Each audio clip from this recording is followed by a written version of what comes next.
What's up, guys? In this video I'm going to be doing a little testing of some modifications I made to this rig, the new rig that we've got, and I'm going to go over a couple of things, but I just want to make it clear this is not an example of what it can do at full potential. Normally we have a second operator controlling the camera, and we use a tighter lens to get a little more cinematic look. This was using a wide lens, and I was just letting the camera sort of free roam. This is the new rig that we've got, and this is my old one. And so what this one came with was these oil-filled dampers, and they're basically RC car shocks.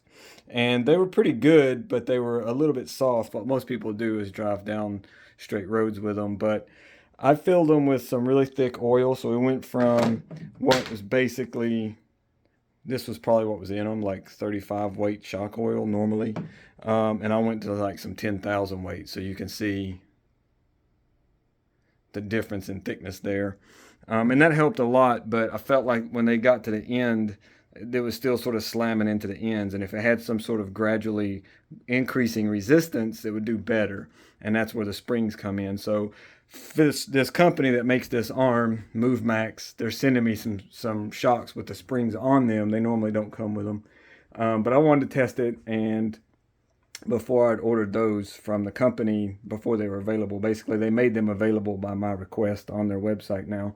But I found these other shocks that were pretty similar. I had to make some modifications and make these holes bigger, but I wanted to go test it out and see. So what these do is they slow down this swinging around movement that we have. And on my previous rig, you can see this was what it used to sort of handle that, and it did a pretty good job, but it was not dampened. It's just a big coil spring basically, and it was slamming into the sides. It takes a lot of force, and I can't do it one-handed and hold the whole rig still, but you can see in my previous videos the camera would swing out and slam into the limits, and then the gimbal couldn't handle that.